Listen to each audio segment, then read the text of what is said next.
Sitapur PWD guest house में पहुंचे उप मुख्यमंत्री व माध्यमिक शिक्षा मंत्री डॉक्टर दिनेश शर्मा।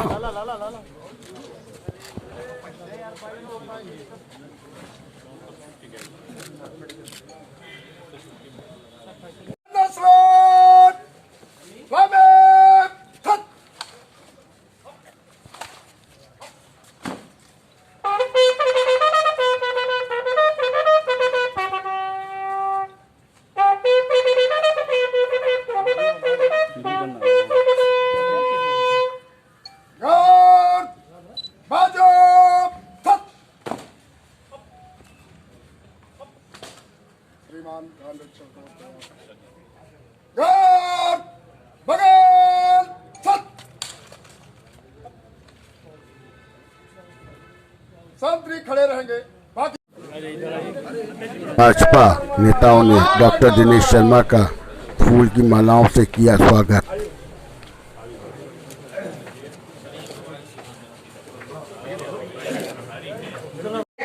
क्षेत्र में आए हुए पधारे हुए उप मुख्यमंत्री लालबाग के शहीद पार्क में उप मुख्यमंत्री डॉक्टर दिनेश शर्मा पहुंचे और वहां पर पहुंचकर उन्होंने छोटे छोटे बच्चों जो संस्कृत ज्ञान का अनुभव ले रहे थे उनसे डॉक्टर दिनेश शर्मा ने की मुलाकात।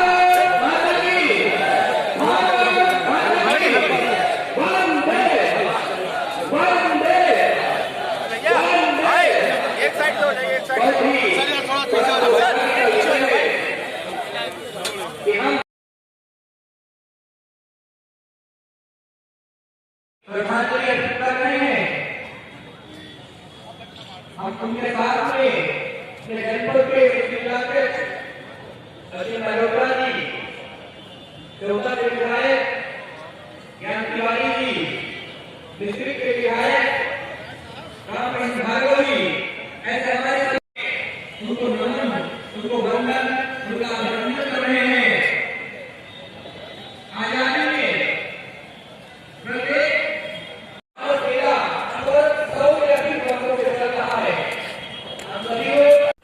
दीप जलाकर डॉक्टर दिनेश शर्मा ने सभा का किया शुभारंभ। कार्यक्रम का शुभारंभ मुख्य अतिथि के द्वारा का स्वागत, अभिनंदन वंदन इंद्र प्रदस्रवा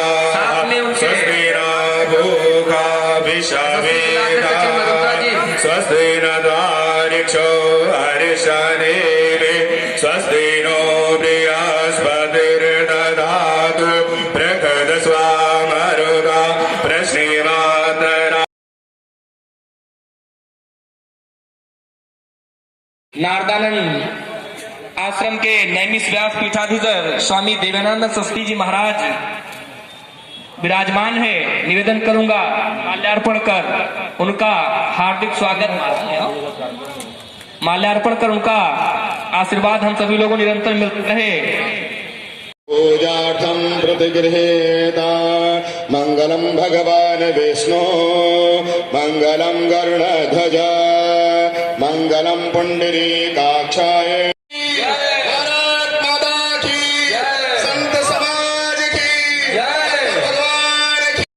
करने की कृपा करें आदरणीय उप मुख्यमंत्री जी, हमारे सम्मानित जिलाध्यक्ष जी, हमारे मिश्रित से विधायक आदरणीय रामकृष्ण भार्गव जी, सभी लोगों का मंच पर के संयोजक मानस मेला के अध्यक्ष आशीष साथी से निवेदन है, पहले वैदिक विधि से आज के आए हुए मुख्य अतिथि उप मुख्यमंत्री डॉक्टर दिनेश शर्मा जी का तिलक लगा करके इस कार्यक्रम में हार्दिक स्वागत और अभिनंदन।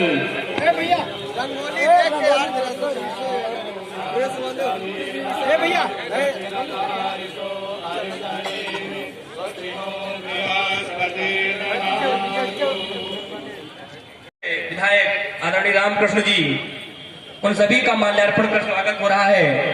आशीष भैया से भी निवेदन करेंगे, वो भी आए हुए अतिथियों का माल्यार्पण कर और वस्त्र रंग भेंट करके सबका स्वागत। माला की व्यवस्था को माला देते जाए आगे।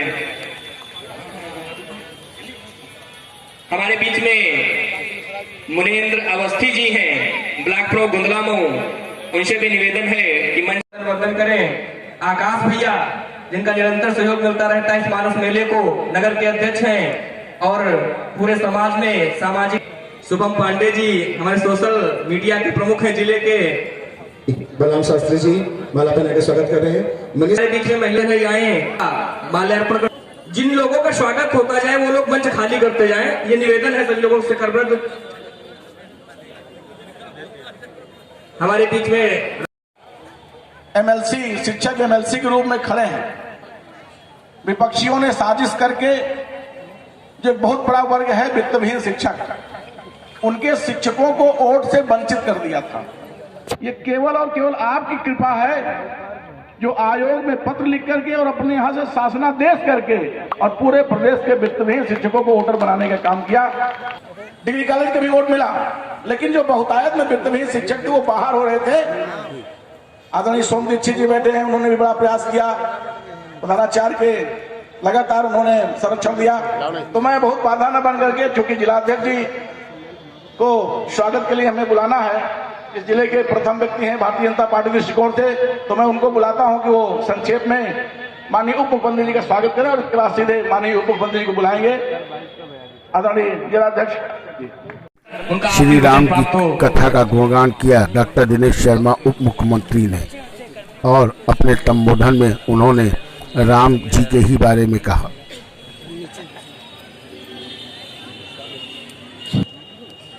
भले नैमिष तीर्थ की, सभी साधु संतों की, मंच पर विराजमान नैमिष व्यास पीठाधीश्वर स्वामी देवेंद्रानंद सरस्वती जी महाराज, यहाँ पर जो अन्य संतजन जो हमारे पीठ पर विराजित हैं, आज के इस यहाँ के जिलाध्यक्ष श्री असीम मेहरोत्रा जी, सम्मानित विधायक श्री ज्ञान तिवारी जी, हमारे शिक्षक क्षेत्र के सम्मानित एमएलसी, हमारे मोहल्ले के तेज तादार यशस्वी विधायक हमारे शशांक जी, शशांक त्रिवेदी जी, नैमिष जहां तीर्थ हो जिस जिले में, और कहते तो हैं कि सारे देवी देवताओं का, सारे ऋषि मुनियों का जहां पर पदार्पण हुआ हो, वो स्थल अपने आप में पवित्र होता है। आज जो हमारी माताएं, मातृशक्ति यहाँ पर विराजित है, निश्चित रूप में मानस यज्ञ का आपने न केवल ज्ञानार्जन प्राप्त किया होगा, बल्कि इससे तमाम प्रकार के सुखों की अनुभूति।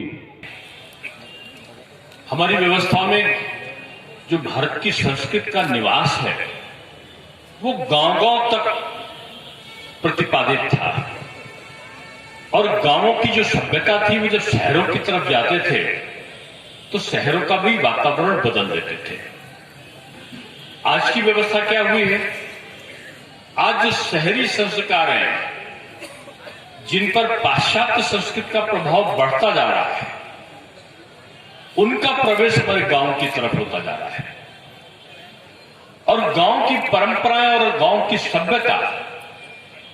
आज भी मुझे याद आता है कि गांव में मैं अपने ननिहाल जाता था, तो गांव का जो बेटी होती थी, अगर गांव की बेटी कहीं पे ब्याह जाती थी तो दूसरे लोगों से गांव का, जहां पर उसका विवाह होता था, वहां का पानी नहीं पीते थे कि हमारे वहां की बेटी गांव की यहां पर गई। गांव में सफाई करने वाले वो चाची और चाचा कहलाते थे। एक दूसरे से सह संबंध था। जातियों का विभाजन तो सैकड़ों और हजारों साल पहले हुआ, सही बात है, और यह भी सत्य है कि मनुष्य का जन्म जब हुआ हो तो केवल मनुष्य था, उसको जातियों के रूप में मनुष्य नहीं बांट दिया। जब वो पैदा हुआ होगा पहली बार, तो ना वो अगड़ा होगा, ना वो पिछड़ा होगा, ना अनुसूचित होगा, ना कोई किसी प्रकार की जाति में वो विग्रह उसका नहीं होगा और मनुष्य के रूप में उससे जन्म लिया का प्रतिपादन करने के लिए, उसके पुनर्जीवन के लिए आवश्यक है कि इस जाति व्यवस्था से ऊपर उठे और ऊपर उठकर अपनी भारत की परंपराओं के पुनर्जीवन के लिए काम करे। मर्यादा पुरुषोत्तम राम गए, वन को गए। रावण ऐसे शक्तिशाली व्यक्ति का मुकाबला करना था। वो चाहते तो अयोध्या से क्षत्रियों की जो मजबूत एक बहादुर सेना थी उसको बुलाकर रावण का सामना कर सकते थे, नहीं किया। उन्होंने समाज के जो कुचले हुए थे, पिछड़े हुए लोग थे, अत्यंत थे, निषाद थे, इन सबको एकत्रित करके उनकी शक्ति का एहसास दिलाया और एहसास दिलाने के बाद एक मजबूत स्तंभ के रूप में जो उसके अहंकार को पराजित किया। यानी मर्यादा पुरुषोत्तम इसलिए कहलाए कि उन्होंने समाज के विभिन्न वर्गों को जोड़ा और भगवान राम इसलिए भगवान राम मर्यादा पुरुषोत्तम कहलाए कि पिता की आज्ञा का पालन क्या होता है, माता के निकले हुए वाक्य क्या होते हैं, पत्नी के प्रति कर्तव्यों का बोध क्या होता है, भ्रात प्रेम, भाई के प्रति प्रेम का भाव क्या होता है और जनता जनार्दन की दी हुई जो सुझाव सलाह है या उनकी जो शिकायत है वो क्या है, इसका निर्वहन करने का काम अगर किसी ने किया तो वो मर्यादा पुरुषोत्तम श्री राम ने किया है। पालन हम सब लोग कर रहे हैं। मैं घरों की व्यवस्था को बताता हूं और खासतौर से माताओं के लिए कहना चाहता हूं, आप पीढ़ी दर पीढ़ी बच्चों के सृजन की जो चिंता है वो आपके ऊपर भार है।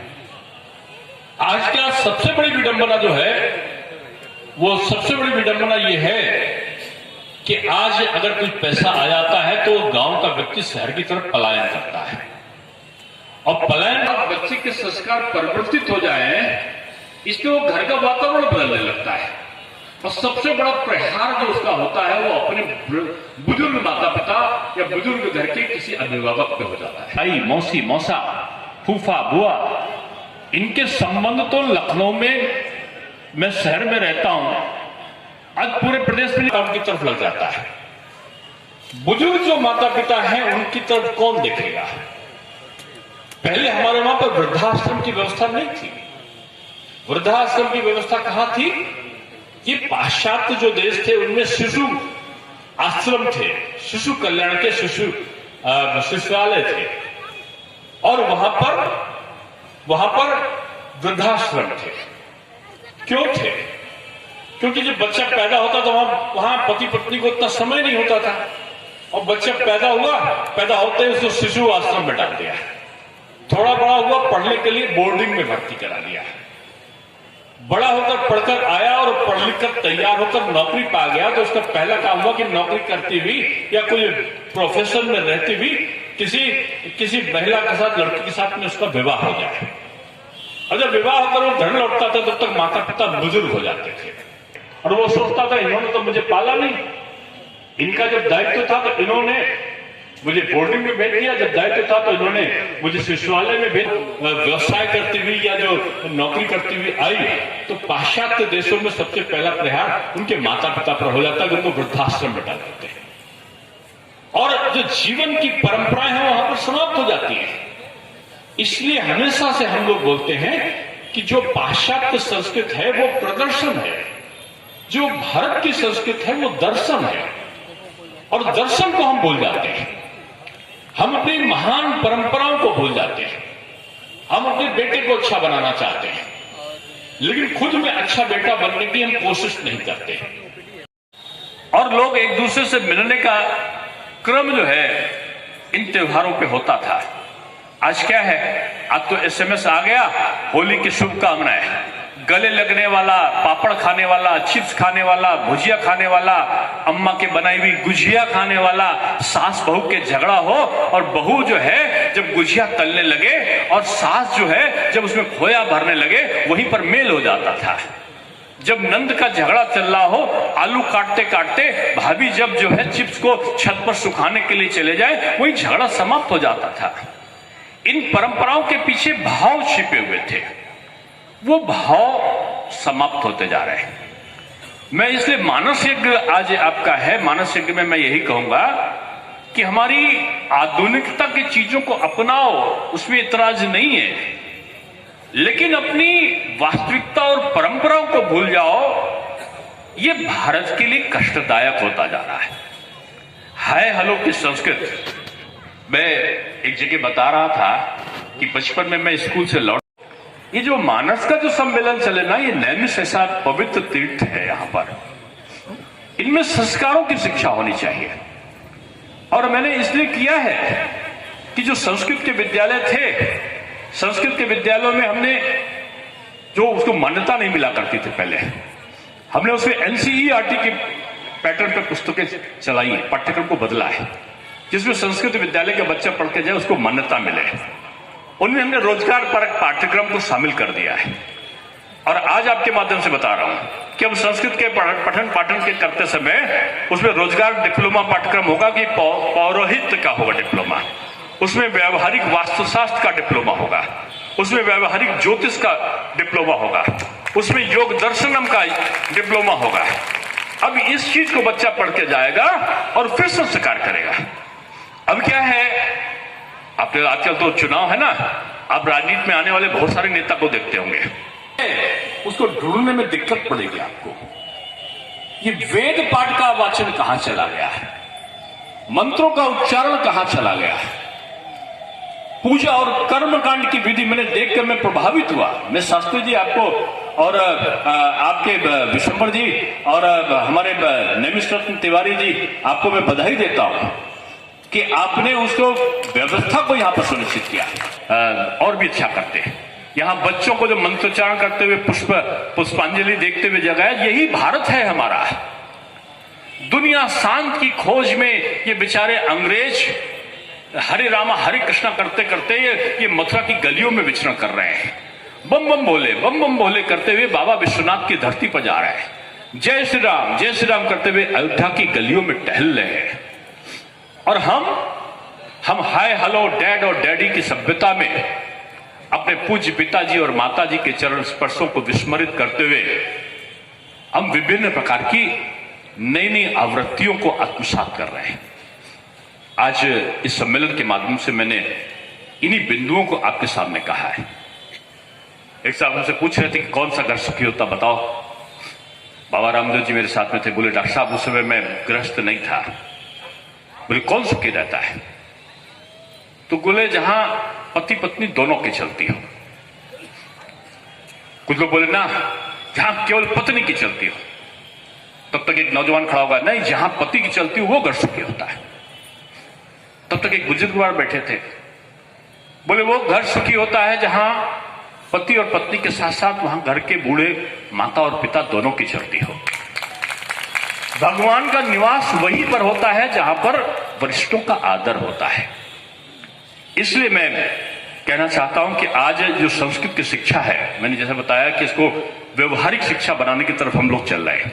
ये भी किया गया कि जो जहां पर संस्कृत के अध्यापक नहीं, वहां पर रिटायर्ड जो शिक्षक थे संस्कृत के, उनको एक निश्चित मानदेय पर नियोजित कर सकते हैं, इसका प्रचलन हमने किया है। उसके बावजूद कई जगह पर रिटायर्ड संस्कृत शिक्षक नहीं मिले। हमने एक अभियान चलाकर, और मुझे खुशी है, एकदम पवित्रता, पारदर्शिता, योग्यता को आधार मान के पहली बार संस्कृत में साक्षात्कार हुआ है और योग्य अध्यापक सभी संस्कृत विद्यालयों में आने का लक्ष्य हमारा लगभग पूरा हो गया है। घोषणा ही नहीं करी, उसके लिए पैसा भी निर्गत कर दिया है और अब अलग से संस्कृत निदेशालय बनेगा, उसको हम लोगों ने जारी कर दिया है। और संस्कृत शिक्षा परिषद का नवीन भवन भी हमारा बनना शुरू हो गया है। जो हमारे गवर्नमेंट के संस्कृत कॉलेज है, विद्यालय है, उनमें छात्राओं का छात्रावास बन रहा है। जो संस्कृत पढ़ने वाली छात्राएं आएंगी उनको मुफ्त में शिक्षा, उनको मुफ्त में उनका भोजन, उनको मुफ्त में उनकी पुस्तकें और रहने की सारी व्यवस्था करने का काम भी हमारी उत्तर प्रदेश सरकार ने किया है और उसको वो तेजी के साथ में चल रहा है। और हमारा यही प्रयत्न है कि जो संस्कृत विद्यालय जो अनुदानित हैं उनको बनाने के लिए सरकार ने प्रस्ताव मांगा है कि इनको जीर्णोद्धार है, तो जीर्णोद्धार के लिए हमने एक योजना अलंकार चलाया है और उसके अंतर्गत हम लोगों ने कोशिश ये की है कि जो संस्कृत विद्यालय है और जो माध्यमिक के भी 50 साल या 70 साल से ऊपर के विद्यालय है जो जीर्णोद्धार हैं, अनुदानित हैं, तो उनके लिए तो हम लोगों ने जो संस्कृत के विद्यालय उनमें तो हम अनुदान राशि देकर उनको उनके मरम्मत कराने का काम जिला स्तर पर होगा, जिलाधिकारी के और डीएस के माध्यम से, जेडी के माध्यम से उसका होगा। और जो अनुदानित कॉलेज होंगे उनके लिए भी हमने कहा कि जितनी राशि वो देंगे, मानो 25 लाख रुपए देते तो 25 लाख सरकार अनुदान के रूप में उनको देगी। अगर वो 50 पूरे विद्यालय की मरम्मत अपनी करा सके, इसकी व्यवस्था सरकार के द्वारा की जा रही है। यानी संस्कृत का प्रतिपादन हो, हमारे अध्यापकों के जीविका सुरक्षित।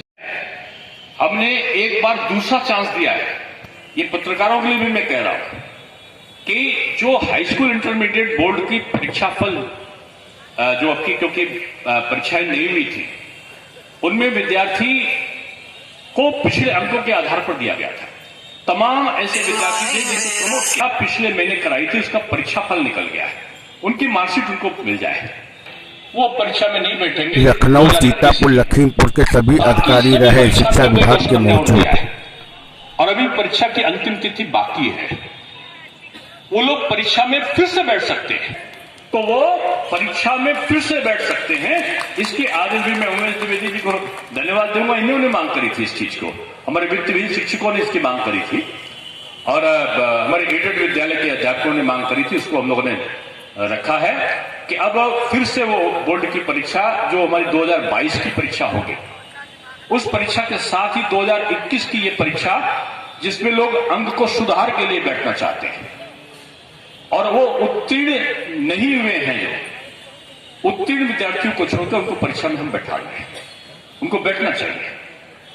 और हमारी व्यवस्था ये है कि हमारा निकला हुआ बच्चा, अब रोजगार परक शिक्षा हम दे रहे हैं कि रोजगार परक शिक्षा के माध्यम से हर महाविद्यालय में हमने कहा है कि हर महाविद्यालय में अगले सत्र से प्लेसमेंट से लोग, जो डिग्री कॉलेज है, जो विश्वविद्यालय है और जो माध्यमिक का विद्यालय है, 250 विद्यालय हमने माध्यमिक के नए बनाए हैं 2017 के बाद।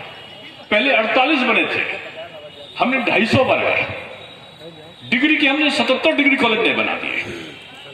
आज 12 विश्वविद्यालय लगभग सारी औपचारिकताओं को पूर्ण करके अब बनने की प्रगति वहां पर प्रक्रिया शुरू हो गई है।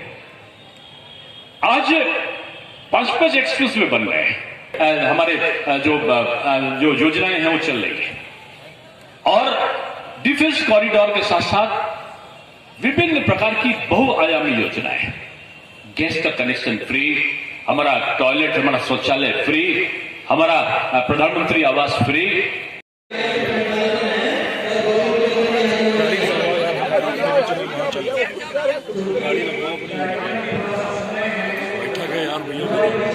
उत्तर प्रदेश के उप मुख्यमंत्री व माध्यमिक शिक्षा मंत्री डॉक्टर दिनेश शर्मा ने व्यवसायिक शिक्षकों से की वार्ता। सीतापुर हलचल न्यूज चैनल से मनीष श्रीवास्तव। किया जाने वाला जो विकास कार्य है उसके प्रति जो नीति और नियति है सरकार की, उसको वापस नहीं लिया है और दृढ़ता के साथ सरकार किसानों की आमदनी को दोगुना करने की तरफ जो बढ़ने का क्रम उसने शुरू किया था, उसको और तेजी करेगी वो, और किसानों की आय दोगुनी हो और उनकी जो शोषण की प्रवृत्ति है वो बंद हो। सरकार उसमें कोई भी आंच नहीं आने देगी। किसानों को खाद समय से मुहैया करा रही है, उनको खाद, बिजली, पानी, सड़क, गैस का कनेक्शन, आवास, शौचालय, सम्मान राशि और गरीब लोगों को 1000 रुपए की राशि, गरीब लोगों को खाद्यान्न दिए जाने की प्रवृत्ति, महिलाओं के खाते में कोरोना पीरियड में 1500 रुपए पहुंच जाना जनधन खाते में, ये सारे जो कार्य है सरकार की वो और तेजी से करेगी। वो विपक्षी जिन्ना को भी ले आए हैं चुनाव में। देखिए, विपक्ष, मैंने पहले कहा कि विपक्ष के पास में आज विकासवाद के नाम पर कोई मुद्दा नहीं है। आज वो ये कह नहीं सकते हमने शिक्षा के क्षेत्र में, हमने सुरक्षा के क्षेत्र में, हमने स्वास्थ्य के क्षेत्र में हमने विभिन्न प्रकार की कानून व्यवस्था के क्षेत्र में हमने चारों तरफ चौमुखी काम किया है। इसलिए आज वो विकास के नाम पर कोई बहस नहीं कर सकते। इसलिए बीजेपी का जो आने वाला चुनाव है इसमें फिर हमारा मुद्दा होगा विकास। कितनी सीटें लगभग आएंगी भाजपा की? पिछला रिकॉर्ड भारतीय जनता पार्टी अपना रिकॉर्ड स्वयं तोड़ेगी। तो विपक्षियों का क्या जिन्ना के नाम पे देखिए, अब ये सब पुरानी बातें हो गई हैं और ये सब जुमले जो हैं वो पुराने हो चुके हैं। अब इन सबका कोई स्थान नहीं है प्रदेश की राजनीति में। सांप्रदायिकता का, जातिवाद का। किसान नेताओं का कहना 704 मौतें किसानों की होगी, उसके बाद कृषि कानून बिल वापस किया गया। सर देखिए, ये आप कहां से आंकड़े ला रहे हैं मैं नहीं जानता हूं, किसान नेताओं, लेकिन अगर एक भी कोई मौत हुई हो किसी की तो वो दुखद है, नहीं होना चाहिए। सरकार बेहतरी के लिए कानून व्यवस्था कानून लाई थी, कृषि कानून, और बहुत बड़ा वर्ग आज भी भारतवर्ष का ऐसा है किसानों का जो इसके समर्थन में है। लेकिन कुछ लोग अगर इसके सहमत नहीं थे तो कुछ लोगों की भी इच्छा को देखते हुए सरकार ने इसको वापस लिया है। लेकिन इसकी जो मूल भावना है कि किसानों का हित हो, तो किसान के हित चिंतन के प्रति सरकार हमेशा सजग रहेगी। सर, भाजपा की सीधी लड़ाई किससे? अन्य विपक्षी दलों की लड़ाई आपस में एक दूसरे से है। सपा की बसपा से, बसपा की कांग्रेस से, कांग्रेस के इन दोनों से। बीजेपी से किसी का मुकाबला नहीं है। Thank you.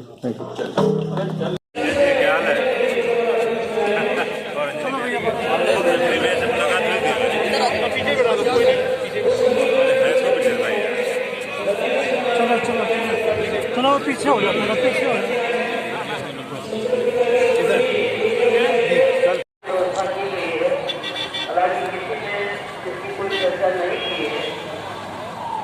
जो